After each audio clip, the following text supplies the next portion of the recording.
Shannon Jennings versus Steve Adams, Janet Bush.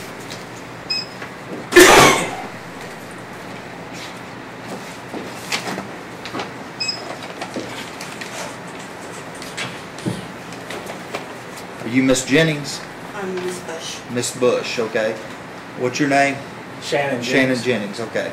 And Steve Adams not present? No, sir, he's on the road. He's a truck driver. Okay. This, the allegation is non-payment of rent for 4 months. It's not seeking a judgment today. It's seeking eviction from the property. Are you disputing the payments have not been made? There's a reason. I mean, we have a contract with him and he hasn't fulfilled his end as far as not having heating, a stove. I want to appeal. So if you want to, so you wish to have a hearing this morning? Yes. Okay. If you all do, both of you raise your right hands. You swear or affirm to tell the truth, whole truth, and nothing but truth under penalty of perjury? Yes. Yes. Okay. Mr. Jennings, it's your opportunity to proceed first. If you would, state your name for the record. Shannon Jennings. If you would, sir, tell the court why you filed this action and give me the basis for the eviction. I filed it for non-payment. Their rent was not paid in November, December. I went to collect, and she said that her daughter was going to bring it, and then she said that her son was going to bring it, and then she said that her other son was going to bring it.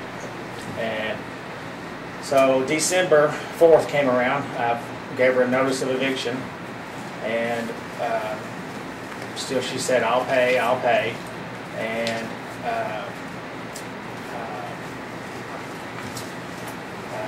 so then we just kind of waited until January the 4th, and then she paid for January. And then she promised that she would pay the remainder, which was $14.05, I believe, Okay. which was the rent and the late fees. Okay. And then she said that there's things that she wanted done. And I said, okay, here's what we'll do. We wrote it out on the lease, the extra things that I would do. I was trying to get through the winter without having to replace the roof. It just got to the point where I had to.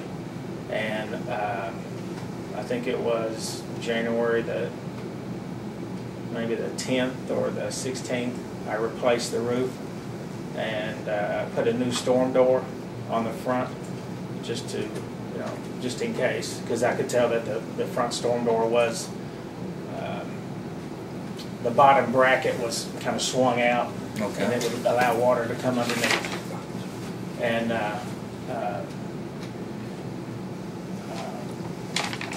and then, and she said that she would pay the remainder. And today is March the 17th and still nothing. Okay. Anything else you'd like to add today?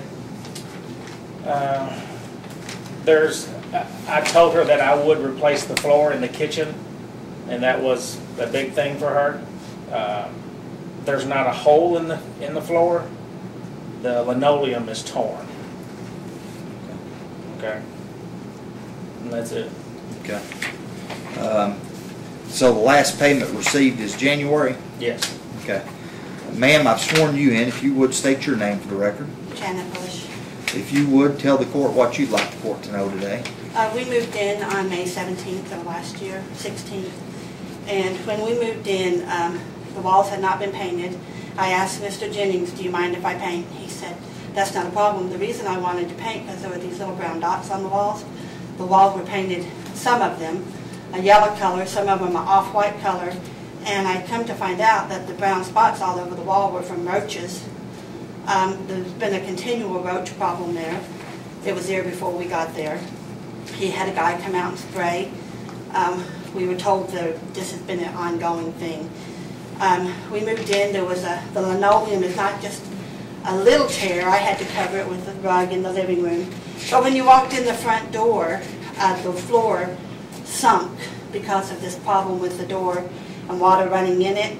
He didn't fix that until July, and all he did was cut a hole, cut out the bad wood, and put in a new piece. We told him that we would put down new laminated flooring because we had it already if he would fix the door. That didn't get fixed till January. My ceiling leaked from May till January, not just leaks. We had buckets. There was a hole above our master bedroom closet that you could see the sun, the moon, through the hole in the roof. We had to put, I've got pictures, we had to put shower curtains over our clothes so if it rained or whatever, our clothes did not get wet. When I moved in, he said, this is before anything, in 2 to 3 weeks I'll replace the flooring in the kitchen. Well, around where the flooring is there, when you come in the door where the hole was, and the entryway, the carpet was torn. He told me the carpet was only 2 years old, he wasn't going to replace it. It was torn by the kitchen door. He told us the carpet was only 2 years old, he wasn't going to replace it. So since then he's told us if we would pay for half the carpet, he would replace the carpet and pay the other half. Not only that, I have no stove.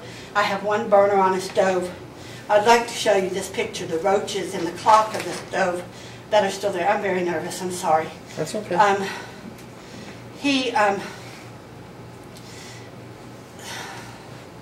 The roaches were there. We have one burner that works partially. The oven does not work. The stove has roaches. When we went to clean it, well, first off on our paper he said he wanted us to leave the apartment the way we found it. Well, we had to clean the kitchen cabinets because it had some kind of white powder all around it, which I later found out he told me was stuff you buy at Ace Hardware for the roaches. I wasn't going to put my dishes in the cabinet with this powdery stuff there for roaches. It was all around the refrigerator, back behind the stove. When we pulled the stove out, there was a dead mouse. Up underneath the burner, there were 2 dead mice. We've killed over 13 mice since we've lived there. This is the roaches and the clock on my stove that does not work. I'm a dialysis patient. I'm on a special diet. I've had to cook every meal on one burner or my microwave. Our heat, there was no gas ran to our apartment, and we found out through Columbia Gas that the gas had been removed. It has to have no heat, no gas coming to it for 3 years before they removed the line. They had removed the line in 2007. That means there was no gas to the apartment since 2007, which tells me that the people before me did not even have heat unless they used electric heaters.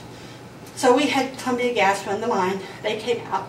At first it wouldn't hold a charge, but they made an adjustment and it held a charge. They said, your landlord needs to have this service that hadn't been ran in a while.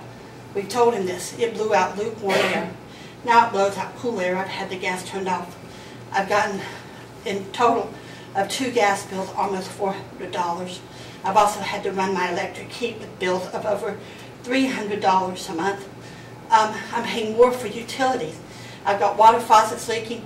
We have 2 bathrooms, one of which we can't use at all because the toilet in it, his words, has been there since the house was there. There's mold growing through the toilet seat. You can't use the toilet, the water runs all the time. There's a hole in the bathroom wall where water has ran between our closet and the bathroom wall, and I think that's where the mice were coming in.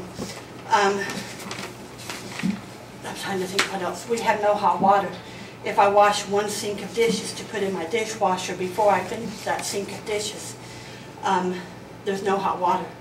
He's told us he's not going to repair these things. This has been going on since May of last year, and I went through November. And yes, I did tell him I would pay the rent because, yes, he did tell me he was going to have things fixed. He told us he had a man coming to look at the hot water heater right after he fixed the roof. The guy never came. We still have no hot water. Also, on the paper we got for an eviction notice, the paper he turned into the county attorney has our last name and all the information on it. All we got was a paper to Jane, which my name is Janet, and Stephen. Our contract, he stapled a different front paper on it that he turned to the district attorney because our contract doesn't look nothing like what we got from the courts. There's a lot of problems. The crawl space underneath the house, half of the decking on it is missing. So we've had cats, dogs, well, not a dog, but we've had cats and squirrels and mice underneath our house. You can hear them gnawing. We've had birds get trapped under there. Steve's had to go get out. He's aware of all these problems. They've been there since we moved in. We did not cause these problems. I should not have to pay for half the carpet to have clean carpet in my house. He told us he cleaned the carpet. He shampooed the carpet when we moved in. There is a big difference between cleaning and shampooing. And right by the front door where this hole is, which I've also got a picture of, You can smell cat urine super, super strong. And there's just a lot of things on his end of the contract he hasn't held up. Should I pay him? I will pay him what I owe him when I'm paying for. And if not, and the court evicts me, I'll have to find a new place to live. But hopefully you'll make him clean up this mess because I'm the third person that's lived through this. Okay, based on the testimony, I mean, the issues you've indicated clearly in your testimony existed when you moved in. You signed a lease to pay rent. The rent's not been paid, so you're in breach of the lease. I don't have any choice but to enter the order. The order gives you 7 days to vacate. That takes care of it today. So I can't appeal this, sir? It's final and appealable. You may appeal it to circuit court if you wish. You can find out what you need to do to appeal it downstairs, but based on your own testimony, you indicated these issues existed when you moved into the premises and you signed a lease saying you'd pay rent. But he also agreed that he was going to fix those issues. And some of it has been fixed, but rent's not been paid either for about 6 months. So no, rent's not been paid. It hasn't been that long. and he says rent was $5.95 a month, and it alleges $23.80 is unpaid. So that's what for 4 months, and Okay. that's because So I've entered an order. The order's final and appealable. That takes care of it today. You're free to go.